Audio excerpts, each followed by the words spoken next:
noticias. El ir y venir de la política local y nacional tiene su espacio en el Ping Pong Político. Ping Pong Político. Juan Pablo Sánchez, la nueva generación del periodismo tolimense.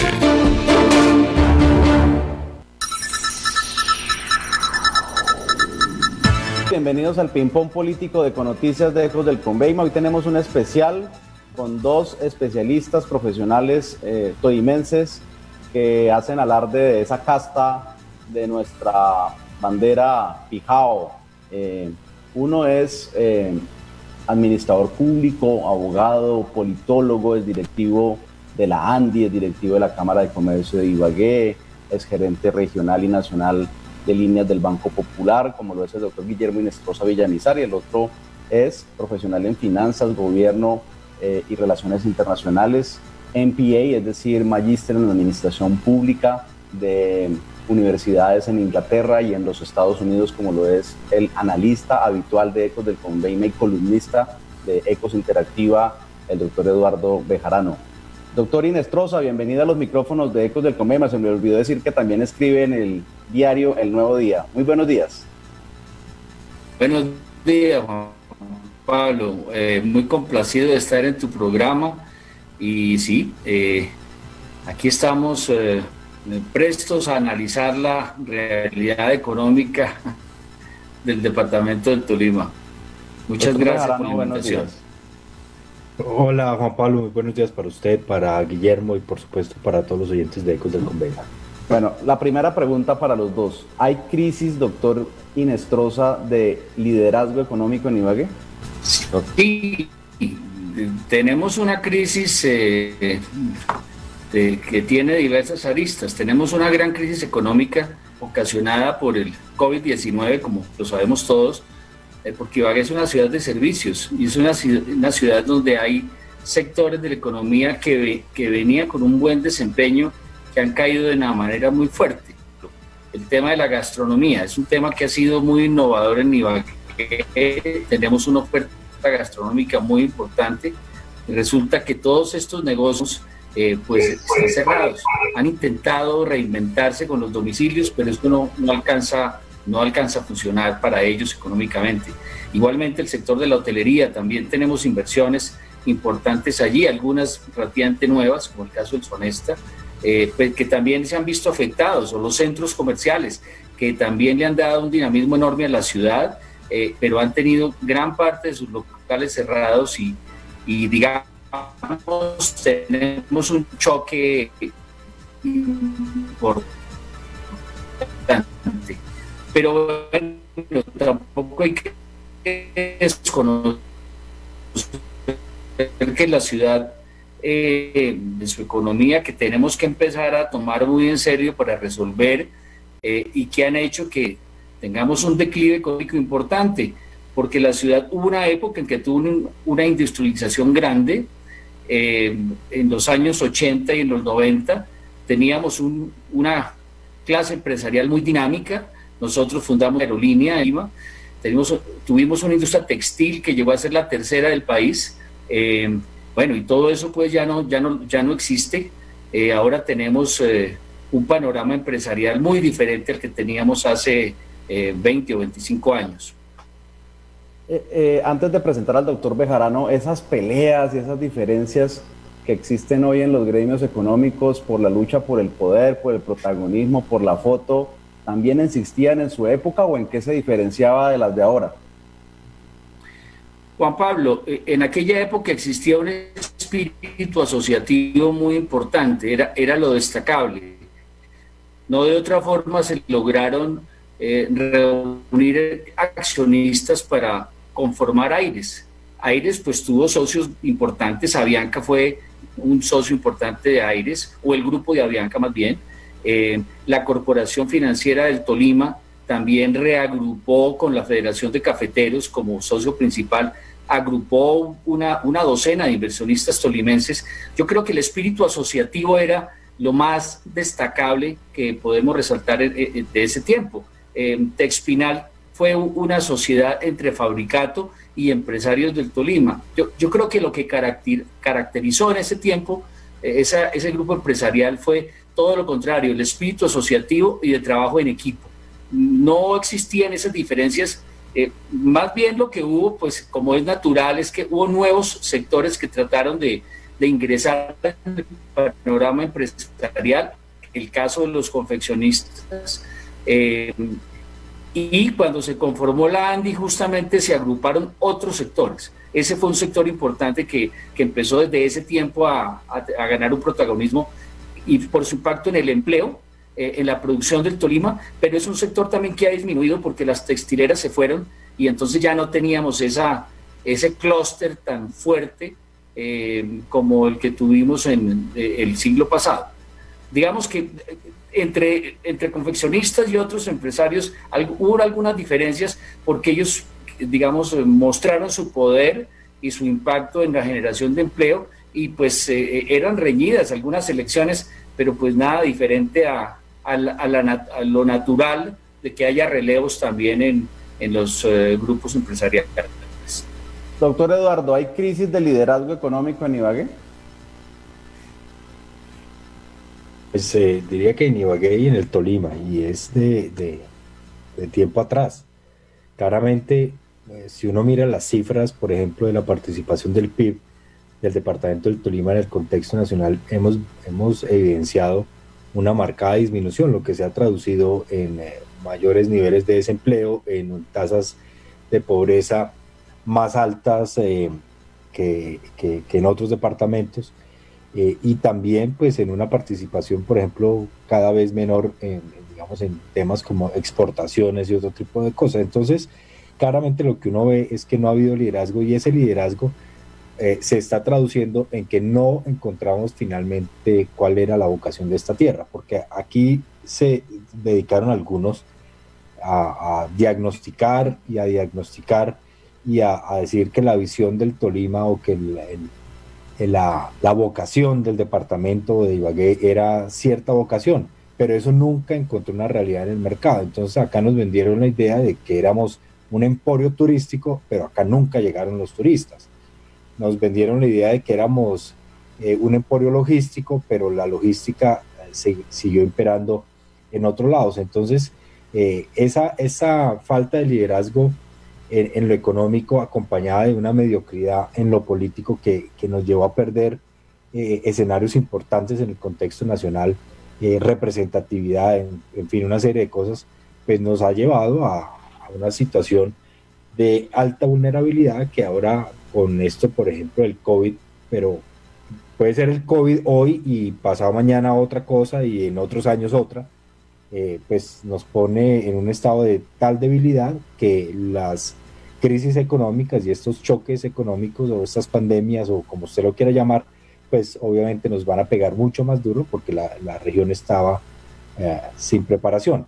Y otro ejemplo que le pongo, cuando se suscitó el tema del Tratado de Libre Comercio con los Estados Unidos, aquí se rasgaban las vestiduras, porque sabían que el Tolima era una región que no era competitiva, pero nadie se preocupó por prepararse y por tener lo necesario para competir en los mercados internacionales. De tal manera que, por ejemplo, cuando tuvimos una devaluación del peso altísima, nadie aquí dijo, bueno, vamos a industrializar el Tolima, vamos a importar cosas porque el dólar está barato. Y lo que se hizo fue apostarle a las cosas tradicionales que nunca fueron rentables, que nunca fueron generadoras de altos niveles de empleo y de desarrollo, y usted ve las consecuencias hoy, Juan Pablo. Doctor Inestrosa, ¿por qué nos quedamos con una clase empresarial entre esos patriarcas que hicieron tantas cosas por Ibagué, que usted los conoció, con mi papá Arnulfo Sánchez, que contaron tantos hechos desde hace 40, 30 años, 20 años incluso, y esta generación de nosotros, la de Eduardo, la mía, hay unas personas que se dedicaron al parecer a diagnosticar Ibagué y que parece que no estuvieron a la altura incluso de sus padres? Bueno, pues hay que reconocer que esa generación, tuvimos una generación brillante, una generación que, como ya lo decíamos, tuvimos aerolíneas, entidades financieras, industrias que tuvieron la capacidad de asociarse con inversionistas del país y del exterior para generar industria. el Tolima tuvo una participación importante en la industria. Eso se vino a menos. Hubo políticas nacionales también nada afortunadas, como una enorme revaluación que hizo que compitieran con los confeccionistas, ni siquiera los formales del país y del exterior, sino el contrabando. Entonces hubo una ola de contrabando muy fuerte para las prendas elaboradas, para los mismos textiles. También hubo un alto endeudamiento en ese sector que llevó al traste ese tipo de inversiones. Y ahí tenemos las bodegas que pudieran tener un mejor destino también.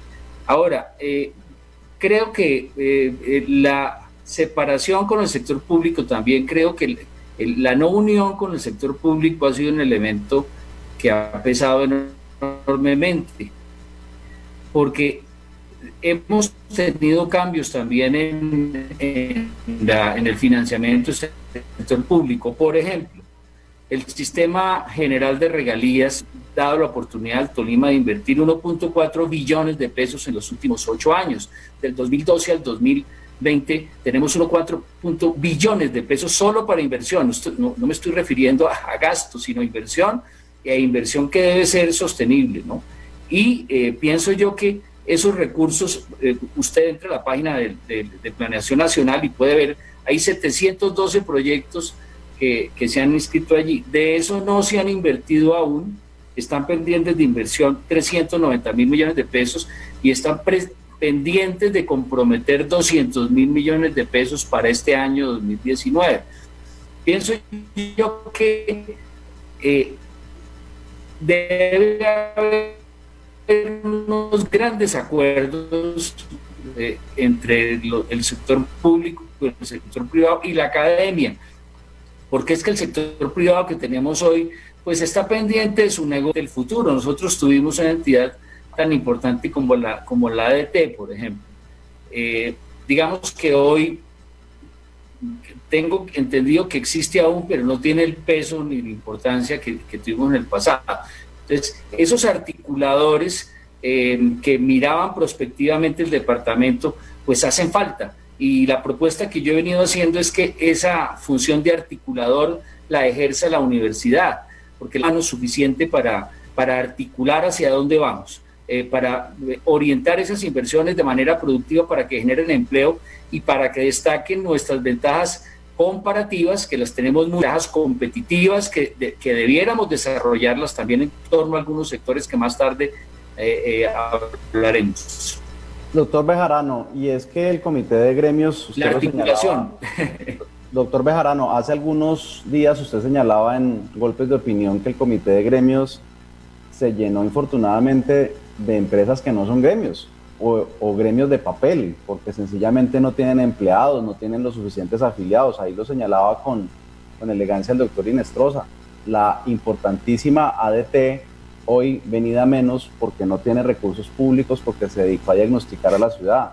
¿Qué me dice de ACOPI, manejada por Freddy Torres en la sombra cuando es el secretario de Gestión de Ambiente? El Festival Folclórico Colombiano, ya todos sabemos los escándalos en los que se ha sumido esta corporación. Son 3 gremios que no deberían estar ni siquiera en un comité. Pues digamos, discutir el caso individual de ACOPI o de uno o de otro, no, pero lo que dijimos aquí era que desafortunadamente eso ya no es un comité de gremios. La Corporación Festival Folclórico, dígame de dónde acá es un gremio, u otro, la misma Universidad de Ibagué, pues es una universidad pero no es un gremio. El gremio por naturaleza tiene otra definición. Entonces o este grupo no refleja realmente lo que es un comité de gremios, o búsquenle otro nombre. Pero más allá de eso, realmente yo se lo preguntaba a usted ayer en privado, ¿cuál es el gran aporte del tal comité de gremios a Ibagué, al Tolima? ¿Dónde están las grandes propuestas? ¿Dónde están las grandes inversiones que han gestionado? O sea, realmente, ¿qué coordinan o qué hacen? Pero pues de pronto yo estoy mal informado, pero de verdad deberíamos tener una idea más clara de para qué sirven y además de hacer desayunos frecuentes, pues para qué están ahí. ¿Cuál es su gran aporte a esta región? Entonces, eso por un lado. Y lo otro, pues Juan Pablo, ver que desafortunadamente lo que hemos advertido es que independientemente de que haya un comité de gremios o no lo haya, los gremios como tal también están jugando un papel que resulta poco relevante en esta coyuntura. Y de tiempo atrás, usted no ve a los gremios, ahí sí, a la ANDI, a FENALCO, a la Cámara de Comercio Ibagué, a Camacol, a los que son realmente gremios en la región, teniendo un papel decisivo. Simplemente se volvieron unos interlocutores, que es su papel, de los privados o de ciertos sectores con lo público, y ese es su papel natural, pero más allá de eso, ellos también deberían jugar un papel determinante en políticas de desarrollo, en articular políticas públicas, en construir escenarios entre lo público y lo privado para beneficio colectivo, y eso no está pasando. Simplemente se quedaron en su nicho en beneficiar a unos pocos, y eso es lo que estamos viendo. Hace poco usted comparó aquí en Ecos del Conveima lo que venían haciendo, por ejemplo, cámaras de comercio en otras ciudades para ayudar a los pequeños comerciantes, a los pequeños empresarios. Eso no lo hemos visto acá. Entonces, valdría la pena también replantearse cuál es el papel de todas estas instancias en el desarrollo regional y por qué ellos no han sido decisivos para el mismo. Y es que el tejido empresarial de Colombia y más el de Ibagué es altísimo en microempresarios, doctor Inestrosa, pero infortunadamente el presidente de la República y el ministro de Comercio por decreto no pueden obligar a la banca, usted que fue banquero, a prestarle a los pequeños. Bancoldes normalmente le presta a los medianos y grandes. Entonces las ayudas que muchas veces incluso desde los gremios se trata de hacer de buena forma para poder intermediar y prestarle a los pequeños se queda en el papel. ¿Cómo hacer mecanismos idóneos de microcrédito a través de entidades respetables como Actuar, como el mismo Ibagué, como la Fundación de la Mujer, etcétera, para que la alcaldía de Ibagué e incluso la misma Cámara de Comercio de Ibagué se pongan el corazón de que hay que ayudarle también a los pequeños, que son los que están más quebrados? Pablo, tiene toda la razón, porque es que el 95% del empleo lo generan las microempresas y las pequeñas empresas. Y realmente el tejido empresarial de la ciudad está compuesto por este tipo de empresarios pequeños, y son los más afectados. Usted acaba de dar la clave de la respuesta que hay que dar. Hay entidades financieras especializadas en microempresas y en microfinanzas, y son ellas a las que hay que darle los recursos. En estos días hubo un debate, yo escuché el programa suyo, unos recursos que estaba tramitando la alcaldía de Ibagué justamente para apoyar a los pequeños empresarios. Yo creo que estos recursos se deben canalizar a través de una entidad como Actuar, que es local, además es de capital. Tenemos también el Fondo Regional de Garantías, que pueden ser de 8, 10, 12, hasta 20 millones de pesos, puede ser un poco más, y ellos conocen perfectamente el tejido empresarial y sorpréndase usted, pero la cartera de las microfinanzas es mejor que la cartera muchas veces de los bancos normales. Cuando algunos de estas entidades migraron a bancos, la superintendencia financiera les preguntó, bueno, ¿y ustedes con qué garantizan esto? ¿Qué tipo de garantía admisible ustedes usan? Y resulta que básicamente son las fianzas, y es el referido de una persona que ya tiene un buen desempeño. El canal específico es fortalecer una entidad como Actuar y el Fondo Regional de Garantías, que conocen perfectamente ese nicho de mercado para poderlo soportar. Pero también hay que hacer otras cosas. Por ejemplo, creo que la inversión pública tiene que hacerse en aquellos negocios que generen empleo, haya el arreglo de las vías, pavimentaciones, obras de infraestructura que generen empleo. Nosotros vamos a invertir 200 mil millones de pesos que tenemos por comprometer, trayendo 4 equipos en un hospital, pues se gastan todos, pero se generarán 2 o 3 empleos o 5 empleos de aquellos que los operen especializados, pero llegó el momento desde que el dinero le llegue a la gente sencilla. Entonces, digamos que ese es un tema importante. Otro tema que me parece clave es que haya una transparencia en la contratación. Yo en algún momento planteé como un observatorio de la contratación. Qué bueno que cuando se haga una licitación o una convocatoria en Ibagué y en el Tolima, pues se presenten decenas de proponentes y que se escojan los precios más competitivos, que se abra este tema, porque de esa manera el dinero rinde más. O sea, si lo que iba a costar 100 puede que salga por 70 o por 60 y se hacen más obras. Pienso que ese es otro elemento importante en el cual el sector académico puede apoyar al sector público, y es encontrar las mejores prácticas para manejar los problemas de salud, los problemas de educación, de vías públicas, bueno, todas estas políticas públicas que han tenido destacados desempeños en otras ciudades. Una ciudad que pongo como ejemplo, que salió a relucir muchas veces el sábado pasado en la reunión que hizo Jaime Eduardo Reyes, Montería. No sé si alguno de ustedes haya ido a Montería recientemente. Es una ciudad transformada, hicieron un parque lineal sobre el río El Sinudo de más de 2 kilómetros, y eso se volvió un hervor de empresas de todo tipo. Es un lugar turístico donde hay recreación, donde hay también gastronomía, etcétera. O sea, hay muchos ejemplos que pudiéramos seguir para orientar la inversión pública que dinamice la inversión privada.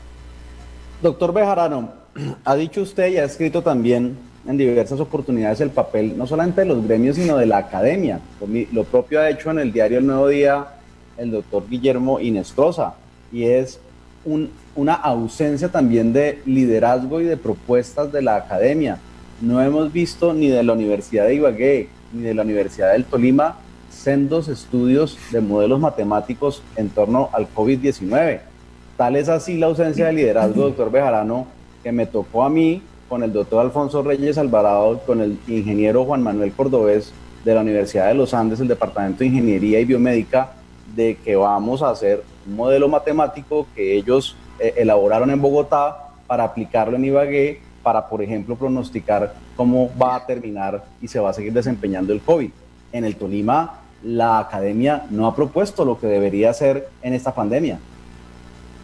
Pues yo creo que en términos académicos se están rajando, y hubiéramos esperado no solamente ese tipo de modelos, sino también habida cuenta de que en ambas universidades hay facultades de economía, pues estudios o una perspectiva de lo que puede ser el tema del empleo, el crecimiento económico, la afectación a la demanda agregada, bueno, una serie de cosas que creo que una facultad de economía podría ayudar a formular, para darle luces a la administración pública, al sector privado, de hacia dónde buscar soluciones en medio de esta crisis, pero eso no lo hemos visto. Yo creo que las universidades, como lo estamos viendo en diferentes contextos, usted ve la Universidad de Antioquia, la Universidad del Valle, en Bogotá usted ve al Rosario, a los Andes, al Externado, produciendo documentos desde sus temas académicos, desde distintas aristas, pues dando luces hacia dónde tomar. Puede que no sean acertados o que uno no comulgue con ello, pero están produciendo elementos e insumos que resultan determinantes en este momento, y desafortunadamente ni la Universidad de Ibagué ni la del Tolima han pasado a esa instancia de producir información clave y de alta calidad que permita empezar a buscar salidas no solamente a la coyuntura actual, sino a los efectos económicos y sociales derivados del COVID que vamos a ver por los siguientes años. Entonces esperemos que estén produciendo y que pues prontamente conozcamos ese tipo de estudios o de análisis, pero hasta ahora se rajan, Juan Pablo, en mi concepto. Y es que uno de los factores que incrementaría los índices y calificaciones de competitividad en el índice de competitividad de Colombia o de ciudades es las publicaciones en revistas indexadas. Y nosotros hemos sabido que en la Universidad del Tolima hay grandes profesionales y científicos que lo hacen, pero no se ha llevado a feliz término la socialización, en particular de la publicación. En el caso de la crisis del COVID-19, ni hemos visto socialización, ni hemos visto la producción. ¿Cuál debe ser el perfil del próximo rector, por ejemplo, de Univagué, doctor Hinestrosa? Bueno, entonces preguntámosle a Eduardo, ¿cuál debe ser el perfil del rector de Univagué? Las universidades ya volvió han tenido unas de criterios reconocido el compromiso con la ciudad, con su territorio.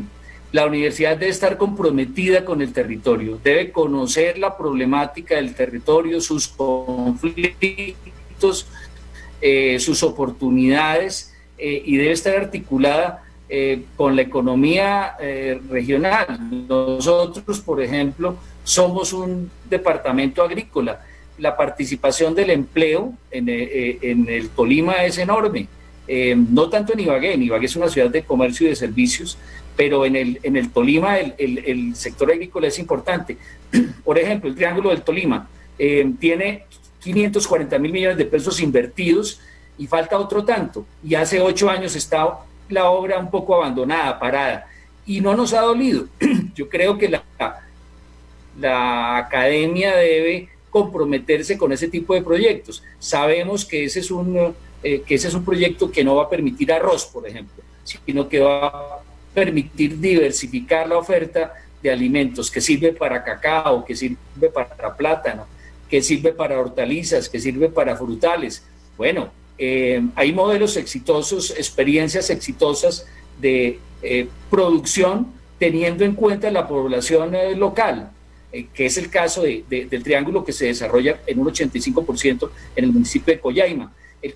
O sea, pienso que esas experiencias exitosas la universidad puede operar como bisagra para que se hagan una realidad. Entonces, en síntesis, el perfil para ese rector es una persona de la región o vinculada a la región,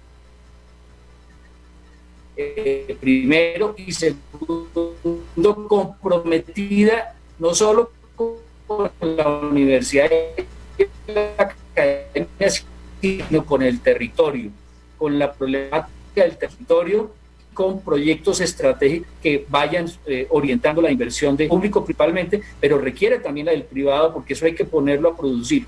Una vez se termine la infraestructura, no podemos dejarla abandonada allí a la suerte de la población local que no tiene capital, sino hay que traer socios para que se pueda poner a producir ese tipo de proyectos. Doctor Bejarano, y es que lo que podemos anticipar es que no va a ser Alexander Castro, el asesor político de la gobernación del Tolima, el rector del Ibagué, como mal se dijo hace algunos días por parte de un medio de comunicación, hablando más con las ganas que con la realidad. Y no porque Alexander no tenga condiciones, por supuesto que las tiene, pero creo yo que hay que ser sensatos. Ni Alexander ni Juan Pablo deben ser los rectores de Univagué, sino una persona mucho más preparada, mucho más experimentada en las líderes nacionales, que tenga bagaje en el sector académico, que tenga bagaje en el sector de la educación, que tenga bagaje en el tema empresarial, que sea un estudioso que pueda proyectar precisamente esta ausencia de liderazgo que hay en este momento en el Tolima, también en el tema pedagógico. Así es, Juan Pablo. Yo creo que en el contexto nacional las universidades han dado cuenta de que los rectores marcan la pauta de hacia dónde van las instituciones académicas, y creo que la Universidad de Ibagué ha hecho un ejercicio juicioso en el pasado de escoger a su rector. El Consejo Académico, asumo que pues hace estos procesos de una manera clara, transparente, pero también pensando en el bienestar de la institución, y creo que en el pasado han atinado con los rectores que han escogido, y creo que en esta oportunidad pues no va a ser la excepción.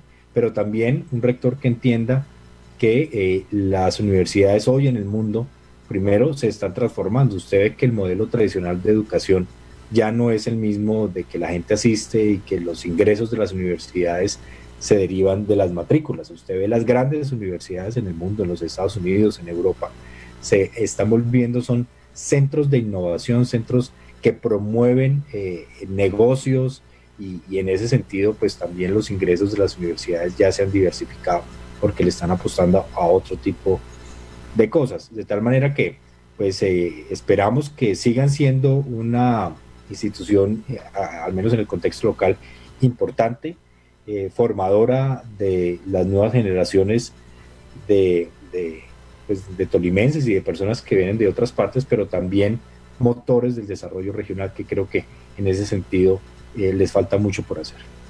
Doctor Inestrosa, también con nuestro columnista y analista Eduardo Bejarano hemos analizado en varias ocasiones el tema del desempleo en Ibagué. Yo le quiero leer algunas de las propuestas que nosotros desde esta tribuna radial y digital le hemos hecho a la administración municipal para que se implementen.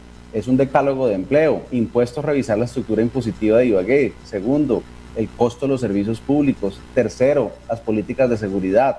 Cuarto, alianzas público-privadas. Quinto, reorientar el gasto público para lo que genera empleo. Sexto, la API, Agencia de Promoción de Inversión. Llevamos más de, creo que 10 años hablando de esa agencia. Séptimo, la educación superior, lo que estábamos hablando, la pertinencia de la educación orientada a que se preparen muchachos que no se tengan que ir de Ibagué. Octavo, una de las cosas en las que más sabe el doctor Eduardo, teletrabajo. El teletrabajo que ha acogido más vigencia o que ha tomado más relevancia con la pandemia.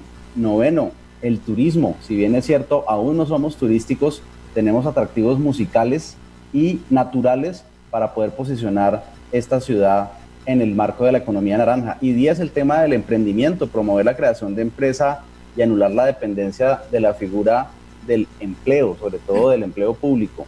¿Qué otras ideas o qué le parece este decálogo que hemos hecho para consejos a la administración municipal en este tema del liderazgo económico en Ibagué? Pues estoy de acuerdo con todos los temas que usted ha planteado. Creo que en materia de políticas públicas debe hacerse también un gran esfuerzo en el tema urbanístico. Fallas que hay que corregir. Por ejemplo, el POT Ibagué solamente tiene 3.5 metros cuadrados por habitante de espacio público y hay un sesgo contra la cesión de espacio. Usted, por ejemplo, el proyecto que hay en Mi Botecito, por poner un ejemplo. Mi Botecito, el POT dice que no habrá que hacer sesiones cuando se construya algo que ya esté construido. Resulta que Mi Botecito tiene un lago, no, yo hace tiempos que no voy por allá, tenía unas zonas verdes muy importantes, pero en virtud de la aplicación, hacer sesiones al espacio público. No es el único caso. Usted ve, por ejemplo, nosotros tenemos proyectos importantes en Ibagué que han generado seguramente empleo, donde tenemos en una hectárea de apartamentos, esa normatividad que tenemos, que puede que genere empleo temporal, pero la persona que hace su inversión allí después de 5 o 6 años de desarrollar el proyecto se empieza a deteriorar la fachada y tal, y pues vamos a tener unidades de vivienda como construidas en Corea del Norte, pues donde la gente se mete en cajas de bocadillos y no tiene a dónde salir a caminar ni nada. Esa es una reflexión que hay que hacer, porque le cuento una cosa, Juan Pablo, no es lo que yo estoy diciendo no es desconocido.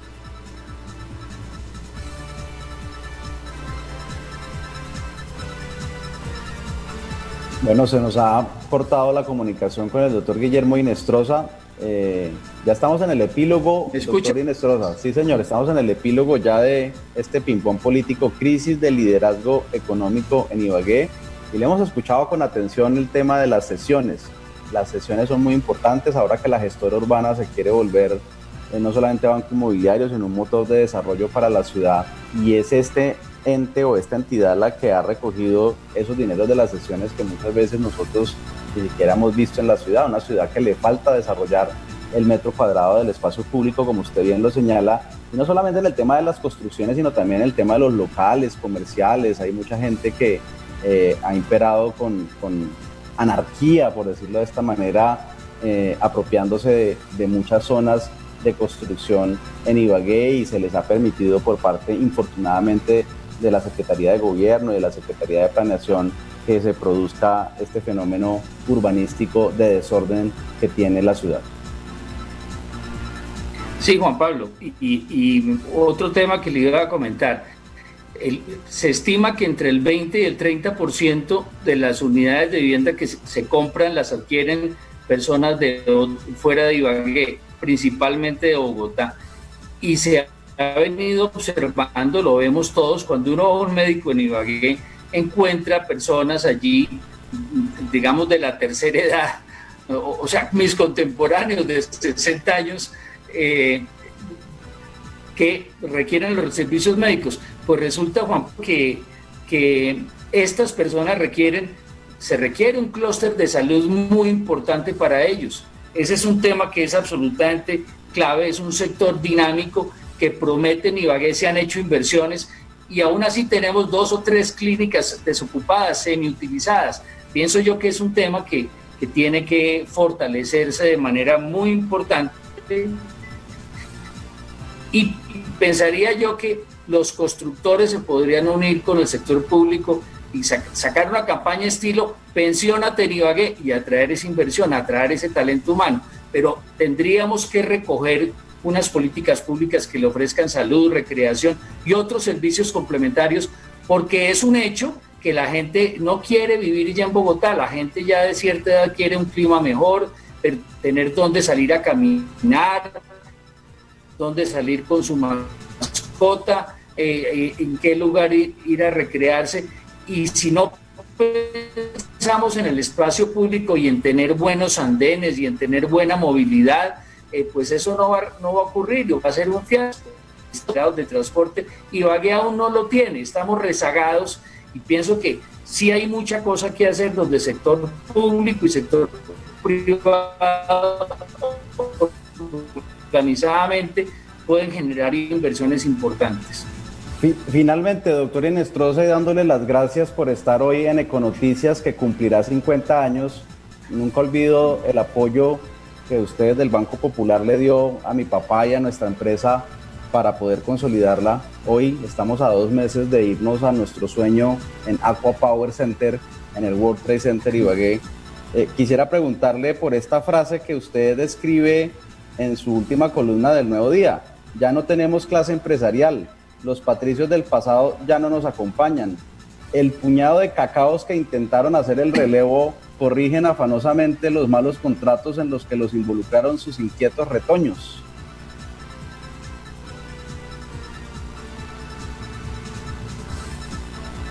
¿Algo que agregar a esa frase? Juan Pablo, lo que quiero resaltar es que ¿me escucha? Bueno, sí, señor, sí, señor.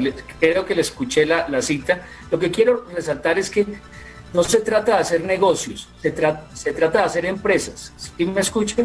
Sí, señor. Sí, señor, lo escucho. Sí, bueno, señor. No, lo que quiero decirle es que lo que necesitamos son empresarios que hagan empresas, y no se trata de hacer negocios. O sea, si vamos a incursionar en el campo de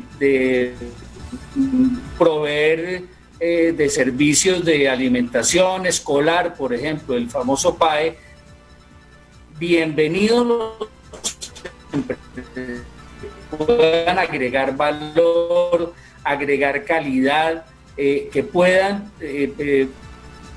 ofrecer mejor, a las nuevas generaciones, es a que sigan creando empresas, a que sigan conformando clústeres empresariales, a que se asocien y aporten realmente digamos, al tejido empresarial de la ciudad. Y digamos que eso es diferente a hacer negocios puntuales en los que no tienen gran experiencia. Es un hombre muy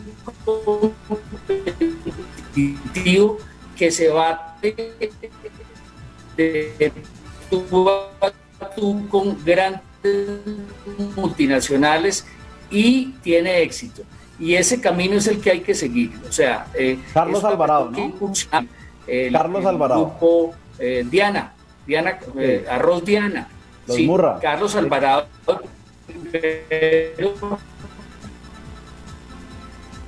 Sí, exactamente. Tenemos otros empresarios importantes, por ejemplo Arroz Diana o Grupo Murra, que también se ha diversificado y los más pobres en su oferta. O sea, sí tenemos empresarios de gran categoría, lo que invitamos a todos ellos a que generen nuevas empresas, nuevo valor, porque este es un tema de hacer emprendimientos y no solamente negocios puntuales en determinados casos, y esa es la invitación que le hago a las nuevas generaciones. Doctor Inestrosa, muchas gracias por estar con nosotros en Econoticias. Un gran abrazo. Gracias, Juan Pablo. Un abrazo para Eduardo, un saludo muy especial y para todos los oyentes, muchas gracias.